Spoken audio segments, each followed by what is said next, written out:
حدیث میں آیا ہے کہ ایک انسان اللہ کے ہاں جب پیش ہوگا تو جو تحفہ یا ہدیہ وہ خدا کی خدمت میں پیش کر سکے گا وہ کوئی بھی ہدیہ اس شے سے بڑھ کر نہیں ہو سکتا کہ جو خود اسی کی ذات سے صادر ہوا ہے، اسی کو کلام کی اس کی خدمت میں پیش کرے تو یہی اس کے لیے سب سے بڑا تحفہ ہے۔ اس لیے یہ آتا بھی ہے کہ اللہ تعالیٰ میدان حشر میں فرمائے گا جو قرآن مجید کے پڑھنے والے، حقیقی معنی میں پڑھنے والے، ان سے کہا جائے گا کہ تم پڑھتے چلے جاؤ اور تمہارا آخری مقام، تمہارے درجات بلند ہوتے چلے جائیں گے، آخری آیت جو تم پڑھو گے اسی کے مطابق تمہارا درجہ بلند ہوگا۔ اس اعتبار سے سورہ رحمان میں ہے الرحمن علم القرآن، رحمان کی رحمانیت کا مظہر اتم قرآن، اس کی رحمت کا سب سے بڑا مظہر قرآن۔ لیکن ایک عظمت ہے افادیت کے اعتبار سے، انسانوں کے لیے یہ کس کس پہلو سے مفید ہے، اس کے اعتبار سے میں سمجھتا ہوں کہ جامع ترین مقام سورہ یونس کی یہ 2 آیات ہیں جو میں نے تلاوت کی۔ یا ایھا الناس، اے لوگو، قد جاءتکم موعظۃ من ربکم وشفاء لما فی الصدور وہدی ورحمۃ للمؤمنین۔ پہلی آیت میں 4 الفاظ جمع کیے گئے قرآن کے لیے۔ اے لوگو، تمہارے پاس آ گئی ہے وہ شے جو موعظہ بھی ہے، نصیحت، بات سے بنا ہے لفظ، موعظۃ وشفاء لما فی الصدور، اور جو کچھ سینوں میں روگ ہیں ان کا مداوا، ان کی شفا، ان کا معالجہ، وہدی، اور ہدایت، رہنمائی، ورحمۃ للمؤمنین، اور رحمت اہل ایمان کے حق میں۔ اس کے بعد فرمایا، میں ان 4 الفاظ کی شرح بعد میں کروں گا، لیکن دوسری آیت کا مفہوم بھی سامنے آ جائے تو اس پہلی آیت کی عظمت جو ہے وہ نکھر کر سامنے آئے گی۔ قل بفضل اللہ وبرحمتہ، اے نبی ان سے کہہ دیجئے یہ اللہ تعالیٰ کے فضل اور اس کی رحمت کا مظہر ہے کہ اس نے یہ کلام نازل فرمایا۔ فبذالک فلیفرحوا، تو چاہیے کہ اس پر خوشیاں منائیں، جشن منائیں کہ اللہ کا یہ فضل اور اللہ کی یہ رحمت ہمارے شامل حال ہوئی، ہمیں عطا ہوئی۔ هو خیر مما یجمعون، یہ ان تمام چیزوں سے زیادہ قیمتی اور بہتر ہے جو یہ جمع کرتے ہیں، دولت، مال و اسباب، آسائشوں کا ساز و سامان، راحت کی مختلف چیزیں جو بھی انسان جمع کرتا ہے۔ هو خیر مما یجمعون، ان تمام چیزوں سے جنہیں یہ جمع کرتے ہیں، جن کی قدر و قیمت کا ان کے قلب پر کوئی نقش ہے، ان سب سے کہیں بہتر، کہیں قیمتی، کہیں وقی، کہیں زیادہ قابل قدر شے یہ۔ خوشی منانی ہو تو اس پر مناؤ، جشن منانا ہو تو اس کا مناؤ۔ اب آئیے پلٹ کر ان 4 الفاظ کے اندر ایک بڑا گہرا معنوی ربط ہے۔ عام طور پر آپ دیکھتے ہیں قرآن مجید اپنے لیے ایک ہی لفظ استعمال کرتا ہے، ہدن، الف لام میم ذالک الکتاب لا ریب فیہ ہدی للمتقین۔ اصل شے ہدایت ہے، رہنمائی۔ ابھی رمضان مبارک کی آمد آمد ہے، اس کا جو ذکر ہے سورہ بقرہ ہی میں، شہر رمضان الذی انزل فیہ القرآن ہدی للناس وبینات من الہدی والفرقان۔ لفظ ہدایت کو 2 مرتبہ ایک ہی آیت میں دہرایا، لوگوں کے لیے ہدایت و رہنمائی، اور ہدایت بھی بالکل روشن، مبرہن، بینات، ایک پیچ نہیں، کوئی معمے حل نہیں کرائے گئے، کوئی منطق کی پیچیدگیوں میں نہیں الجھایا گیا۔ تو اصل تو ہے ہدایت اور رہنمائی، لیکن یہ مقام اس اعتبار سے بڑا منفرد ہے کہ اس سے پہلے 2 الفاظ لائے، اس کی حکمت کی طرف متوجہ کر رہا ہوں۔ جیسے کیونکہ میں بھی کبھی طبیب تھا، ڈاکٹر تھا، اس حوالے سے یہاں کئی میرے سابق میرے اعتبار سے ہم پیشہ حضرات یہاں موجود ہیں، انہیں معلوم ہے کہ اعلیٰ سے اعلیٰ دوا ہو، جذب ہو جسم میں، تبھی تو مفید ہوگی۔ بڑی سے بڑی بات، اعلیٰ سے اعلیٰ کلام، عمدہ سے عمدہ ہدایت، بہترین سے بہترین حکمت، اگر دل سخت ہو گیا تو مرد نادا پر کلام نرم و نازک بے اثر۔ پھول کی پتی سے کٹ سکتا ہے ہیرے کا جگر، مرد نادا پر کلام نرم و نازک بے اثر۔ یہ دل کی سختی جسے قرآن کہیں کہتا ہے رین، کلا بل ران علی قلوبہم، ان کے دلوں پر زنگ لگ چکا۔ حدیث میں بھی آیا ہے ان ھذہ القلوب لتصدع، ان دلوں کے اوپر زنگ آ جاتا ہے، کما یصدع الحدید اذا اصابہ الماء، جیسے کہ لوہا جو ہے زنگ آلود ہو جاتا ہے جب پانی اس پر پڑے۔ کہیں کہا گیا کہ دل پر سختی آ جاتی ہے، اور انسانی دل پر جب سختی آ جائے، قرآن مجید میں سورہ بقرہ ہی میں وہ تمثیل ہے رونگٹے کھڑی کر دینے والی، کہ جب انسان کے دل میں سختی پیدا ہو جائے تو کوئی شے دنیا کی اتنی سخت نہیں ہوتی تھی جتنا کہ انسان کا دل سخت ہو جائے۔ ثم قست قلوبکم فہی کالحجارۃ او اشد قسوۃ فإن من الحجارۃ لما يشقق فيخرج منه الماء وإن منها لما يهبط من خشية الله۔ مجھے صحیح الفاظ اس وقت یاد نہیں ہے، لیکن یہ کہ تمثیل یہ ہے، بنی اسرائیل سے خطاب کر کے کہا جا رہا ہے مذہبی لوگ کہ تمہارے دل اس کے بعد سخت ہو گئے، اور ایسے سخت کہ پتھروں سے بھی زیادہ سخت۔ پتھروں میں تو وہ بھی ہے جو شک ہو جاتے ہیں، پانی نکل آتا ہے، چشمہ پھوٹ بہتا ہے، ان میں وہ بھی ہیں جو اللہ کی خشیت سے گر پڑتے ہیں۔ لیکن انسان کے دل پر اگر یہ سختی آ جائے تو اب پہلی ضرورت ہے دل کو نرم کرنے، اور اس دل کو نرم کرنے کے لیے ضرورت ہے واعظ کی۔ وہ واعظ کے جو آج ہمارے ہاں بڑی ہی تحقیر والی بات بن گئی ہے، واعظ ہو رہا ہے، یعنی واعظ کوئی عمدہ شے نہیں ہوتی، واعظ کوئی اعلیٰ شے نہیں ہے، کوئی عقلی باتیں ہو، کوئی ریشنل اپروچ ہو، کوئی منطقی بات ہو۔ واعظ کے بارے میں تو بڑے ہی ایک استحقار کے انداز میں کہا جائے کہ واعظ فرما رہا، حالانکہ واقعہ یہ ہے کہ واعظ کی بڑی ضرورت۔ دل نرم ہوگا تبھی وہ جذب ہوگا، کلام اس میں داخل ہوگا۔ آپ کو معلوم ہے وہ زمین جس کے اوپر کٹا جاتا ہے سخت، اتنی بارش برس جائے وہ پانی ادھر ادھر چلا جائے گا، جذب ہوگا۔ لہذا اس کی تو سب سے پہلی شے ہے دل کو نرم کرنے۔ ایک حدیث میں اس کا نقشہ کھینچا گیا ہے کہ ایک مرتبہ حضور نے واعظ فرمایا، خطبہ دیا، جس کے بارے میں الفاظ آتے ہیں کہ جس سے دل لرز اٹھے اور آنکھوں سے آنسوؤں کے چشمے جاری ہو۔ صحابہ نے عرض کیا کہ حضور معلوم ہوتا ہے کہ یہ تو کوئی آپ جیسے کہ یہ کلام آپ کا جیسے کسی کو ودا کیا جا رہا ہو، رخصت کیا جا رہا ہو، کوئی ایسی بات ہے تو مزید وصیت فرمائیے، مزید نصیحت فرمائیے۔ تو واعظ کی اپنی جگہ بڑی اہمیت ہے، واعظ قابل حقارت شے نہیں ہے، انسان میں عقل ہی نہیں ہے، جذبات بھی، جذبات کو خود ایک غذا کی ضرورت ہے، بلکہ انسانوں کی عظیم اکثریت جذبات ہی کی راہ سے اپروچ کی جا سکتی ہے۔ بڑی ہی مائنیوٹ مائنورٹی ہوتی ہے جنہیں آپ انٹلیکچوئلز کہیں، انہیں تو واقعتاً ان کی مجبوری بھی ہے کہ ان پر واعظ اثر انداز نہیں ہوتا، ان کے لیے ضرورت ہے برہان کی، دلیل کی، استدلال کی، منطق کی، لیکن عظیم اکثریت انسانوں کی اس کے اندر جذبات اور اس جذبے کو اپیل کرنے والی شے۔ اب مجھے یاد آ گئی بات، حضرت عمر رضی اللہ تعالیٰ عنہ، ان کو موم کرنے والی شے کیا تھی؟ کتنے سخت انسان۔ آخری فیصلہ یہ ہے کہ دیکھا جائے گا جو کچھ ہو رہا ہے، یہ دارالندوہ میں بیٹھے ہوئے لوگ طے نہیں کر پائیں گے، یہ سوچتے ہی رہ جائیں گے، اور محمد کا جادو چلتا جا رہا ہے۔ یہ در حقیقت چونکہ ایک ٹرائبل معاشرہ تھا، اس کا بیک گراؤنڈ سمجھ لیجئے، چونکہ حضور صلی اللہ علیہ وسلم کا ساتھ دے رہے تھے آپ کے چچا ابو طالب، and he was the head of the clan۔ Tribe تو تھا قریش، یہ قبیلہ تھا، اس میں کلینز تھے، جیسے وٹوؤں میں مانے کے، لالے کے، شامت کے، اب یہ چھوٹے چھوٹے گھرانے تقسیم ہوتے چلے جاتے ہیں، اور ہر اس خاندان کا ایک سربراہ، اگر اس کے کسی فرد کے خلاف اقدام کیا جائے تو پورے خاندان کو گویا کہ چیلنج کیا گیا، اور ابو طالب حضور کا ساتھ چھوڑنے کو تیار نہیں تھے۔ لہذا قریش کے راستے میں سب سے بڑی رکاوٹ یہ تھی کہ ہم اگر محمد کے خلاف صلی اللہ علیہ وسلم کو اقدام کریں تو ان فائٹنگ شروع ہو جائے گی قریش، اور اتنی عقل انہیں بھی تھی کہ a house divided amongst itself cannot stand۔ پورے عرب میں جو ان کا مقام تھا، جو دبدبہ تھا، تو انہیں حیثیت حاصل تھی، اگر آپس میں لڑ پڑیں گے تو ختم۔ یہ چیز تھی جو مصلحت کے تحت روک رہی تھی قریش کو، حضور کے خلاف کوئی فیصلہ کل قدم وہ اٹھا نہیں پا رہے، لیکن حضرت عمر نے فیصلہ کر لیا کہ کموٹ میں اب جو ہوگا دیکھا جائے گا، میں اب ایک دفعہ تو یہ جھگڑا چکا کیا تلوار لے کے دی۔ لاسٹ میں ایک صاحب مل گئے کہ جو ایمان لا چکے تھے، انہوں نے تیور دیکھے، عمر بن الخطاب جس بات کا فیصلہ کر لے کر گزرنے والا، بڑی حکمت سے ڈائیورٹ کیا، کہاں چلے، بس میں اب قصہ چکانے جا رہا، یہ روز کی کلکل جو ہے اب ختم ہونی چاہیے۔ انہوں نے جو تیور دیکھے، فرمایا کہ تمہاری تو اپنی بہن ہی مان لے آئی، تمہارے بہنوئی مان لے آئی۔ اب وہ جو جلال اور غضب، اس کا میں اور آپ اندازہ نہیں کر سکتے، جس کے ساتھ وہ گئے ہیں اپنی بہن کے گھر، اور جس طرح مارا پیٹا ہے بہنوئی کو بھی حضرت سعید ابن زید رضی اللہ تعالی عنہ، اور فاطمہ بنت خطاب حضرت عمر کی ہمشیرہ، ایک جملہ نکلا ہے بہن کی زبان سے، لہو لہان ہو گئی ہے بہن اور بہنوئی بھی۔ عمر چاہے تم ہمیں ہلاک کر دو لیکن اب اس دین کو ہم چھوڑنے والے نہیں۔ ایک جملہ ہے، موم کی طرح پگھل کر رہ گیا عمر، اس میں کوئی انٹلیکچوئل اپیل تو نہیں تھی، کوئی دلیل تو نہیں تھی، کوئی منطقی اپروچ نہیں تھی، کچھ بھی نہیں۔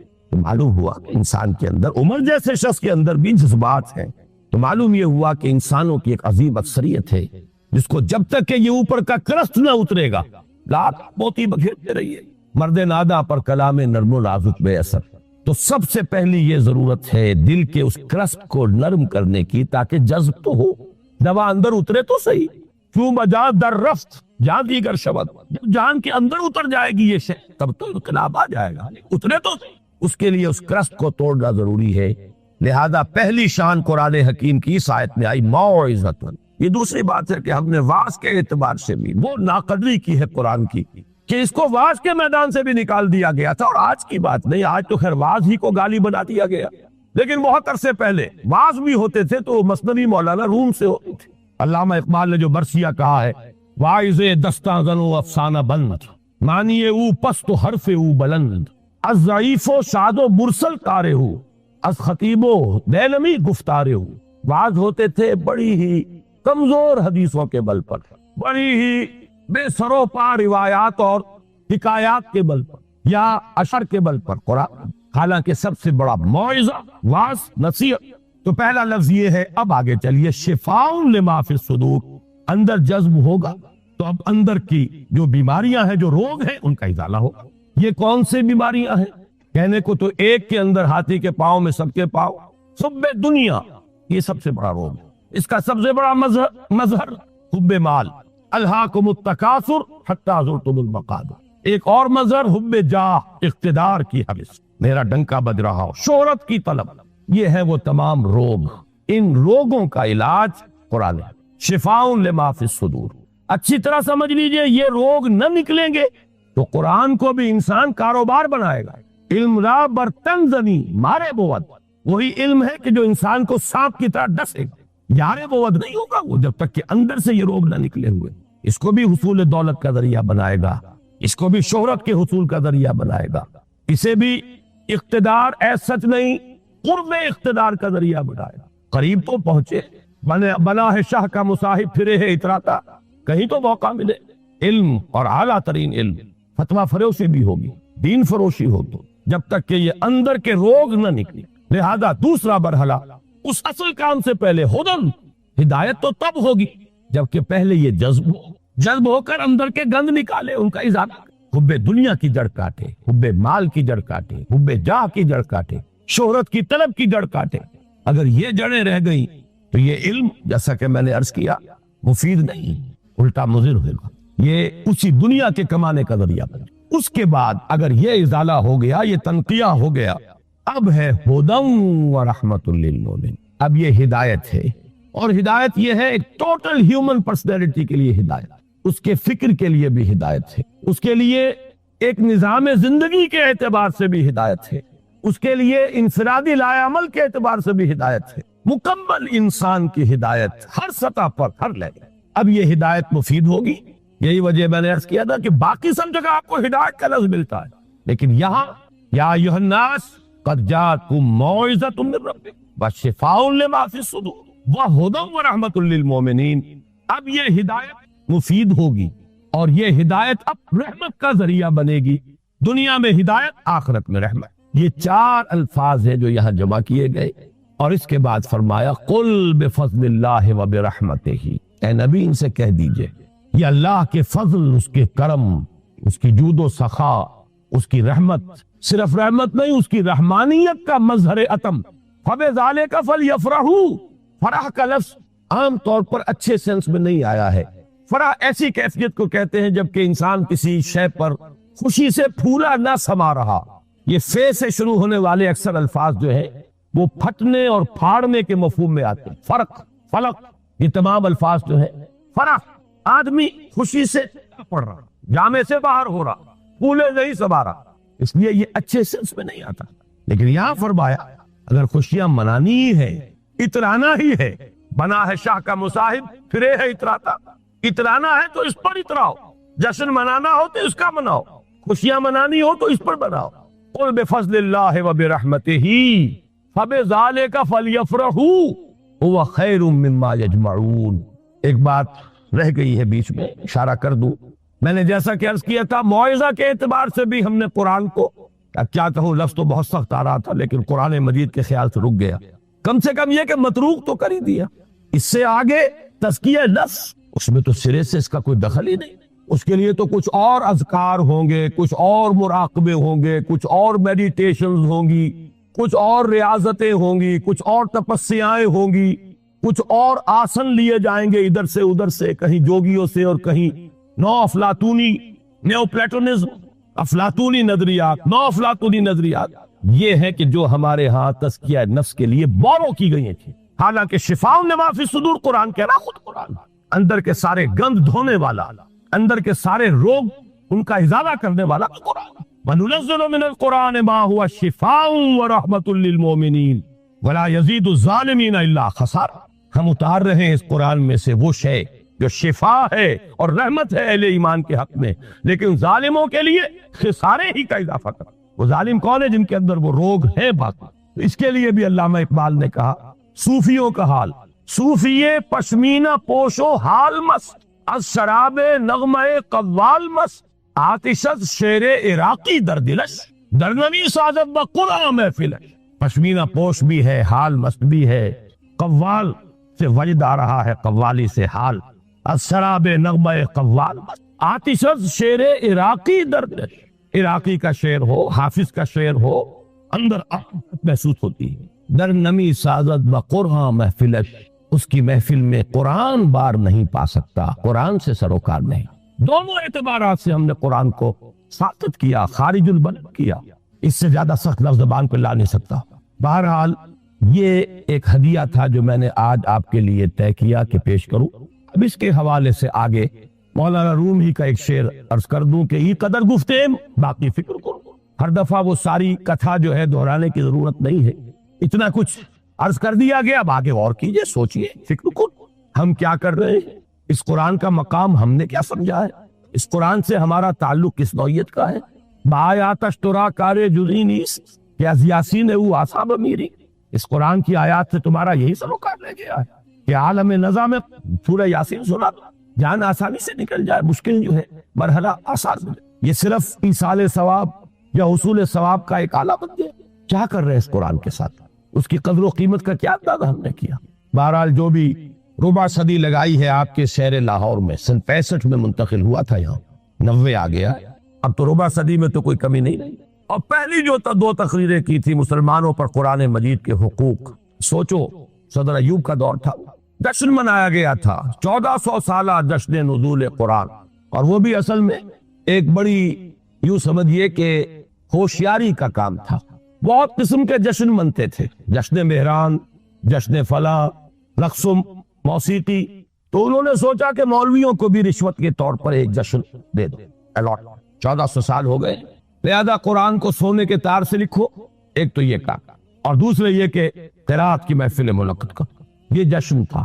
اس کے حوالے سے میں نے بات کی تھی کہ ہوش میں آؤ، قرآن اس لیے نازل نہیں ہوا، جب یہ موعظہ تھا، جب یہ شفاء لما فی الصدور تھا، جب یہ ہدی للناس تھا، جبکہ یہ موجب رحمت تھا، پورا قرآن بھی لوگوں کے پاس نہیں تھا۔ کہیں پرزوں پہ لکھی ہوئی صورتیں، کہیں اونٹ کے شانے کی ہڈی پر سکیپولا پر لکھی ہوئی کوئی صورت، شاذ کسی کو کاغذ دستیاب ہوتا تھا، کہیں مابین الدفتین تو قرآن تھا ہی نہیں، وہ تو حضرت ابوبکر نے کیا ہے، حضور کے زمانے میں تو نہیں تھا، سینوں میں جمع ہو گیا تھا۔ سونے کے تار سے کیا سوال، تانبے کے تار سے لکھا ہوا بھی نہیں تھا، کاغذ پر چھپا ہوا تھا، لیکن قرآن تھا، سینوں میں تھا۔ بل هو آیات بینات فی صدور الذین اوتوا العلم، سینوں میں تھا۔ اس قرآن نے انقلاب برپا کیا۔ آج ہم 1,000 روپے کا نسخہ جو ہے خرید کر بچیوں کو جہیز میں دیتے ہیں، لیکن یہ کہ وہ قرآن حقیقت میں نہیں ہے۔ لا یبقى من الاسلام الا اسمہ ولا یبقى من القرآن الا رسمہ، رسم الخط ہے تو دوڑ پیچھے کی طرف ہے گردش ایام تو، ضرورت ہے لوٹنے کی قرآن کی طرف۔ اس لوٹنے کے لیے اپنی جگہ پر خود بھی آدمی طے کرے۔ جو کمی ہے، اگر قرآن مجید آپ نے نازلہ بھی نہیں پڑھا ہے تو شرمائیے نہیں، اس کمی کی تلافی اب کیجیے۔ اور میں کہا کرتا ہوں کہ حضور کی بسم اللہ ہوئی تھی 40 برس کی عمر میں، جب قرآن کی پہلی آیت نازل ہوئی ہے اور حکم ہوا اقرا، آپ نے یہ کہا تھا ما انا بقاری، میں تو پڑھنے والا نہیں ہوں، پڑھا ہوا نہیں۔ 40 برس کی عمر تھی تب قرآن پڑھنا شروع کیا۔ اٹس نیور ٹو لیٹ، قرآن پڑھیے، قرآن سمجھیے، قرآن پر عمل کیجیے۔ اگر اللہ نے آپ کو فہم کی ایک بلند تر سطح پر، ہائر لیول آف کانشسنس پر فائز کیا ہے، اسی لیول کے قرآن کو پڑھیے۔ یہ قرآن نہیں ہے، اس میں ہزاروں قرآن، ہر شعور کی سطح کا ایک قرآن اس میں علیحدہ موجود، اور ہر دور کی علمی سطح پر، اس کے افق پر ایک خورشید تازہ کے مانند یہ قرآن طلوع ہوگا۔ لیکن ضرورت ہے اس میں لگنے کی، کھپنے کی، اس میں ڈوبنے کی، اس میں غوطہ زنی کی۔ قرآن میں ہو غوطہ زن اے مرد مسلمان۔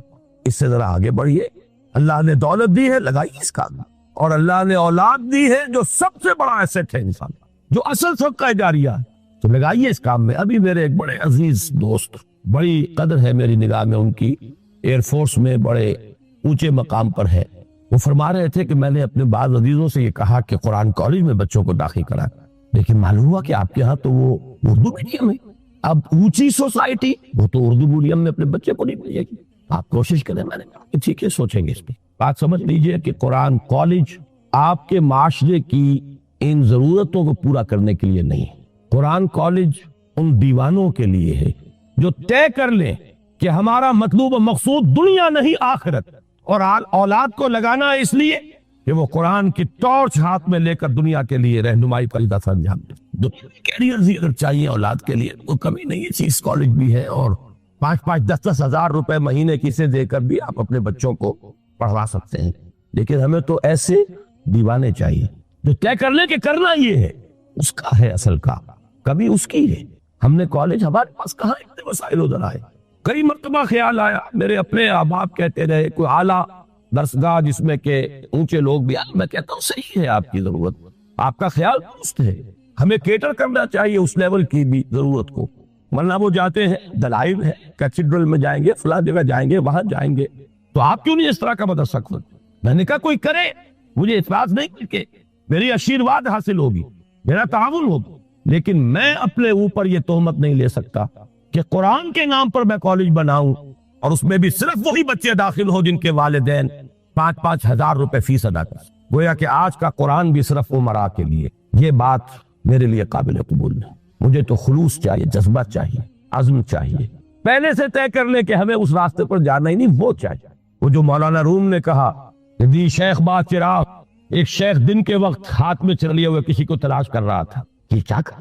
دماغ میں کسی انسان کو تلاش کر، انسان معروف کہا گیا، انسان کہیں نہیں، مجھے تو نظر نہیں آ رہے، وہ تو بھیڑیے نظر آ رہے، نظر آ رہا ازدام و دب ملوم، بھیڑ تو میں ملال مجھے ہو گیا ہے، آ گیا انسانی لباس میں بندروں اور سوروں کی کمی، نہ ملنے والی شے تو انسان ہے، انسان معروف، وہ انسان چاہیے۔ یہی کشف اسی شہر میں مولانا احمد علی رحمہ اللہ، وہ اپنا جوانی کا واقعہ بتاتے ہیں کہ جب وہ آئے تھے، ابھی نظر بند کیے گئے لاہور میں شیرا والے کے علاقے میں، تو جوانی کا دور تھا، کہیں نکلے، ساتھ ہی کشمیری بازار گلی ہوتے نکل آئے، بھرا بازار، لیکن کے چپکے سے کہتا ہے انسان سے بتائیے، ان دونوں کا دور استہزائیہ انداز میں کہا آپ کو انسان نظر نہیں آتے بھرے بازار میں؟ مجھے تو نظر نہیں آتی۔ اور مولانا احمد علی فرمایا کرتے تھے کہ اب جو میں نے خود دیکھا تو مجھے محسوس ہوا کہ وہاں بندر بیٹھا، وہاں انگور بیٹھا، وہاں کوئی بھیڑیا ہے، جو حقیقت تھی اندرونی وہ منکشف ہوئی، یہ لیکن تھوڑی دیر کی بات تھی، اس کے بعد اچانک پھر وہی کچھ تھا، اور وہ بزرگ غائب تھے، وہ تو آنکھ کھولنے کے لیے آئے تھے۔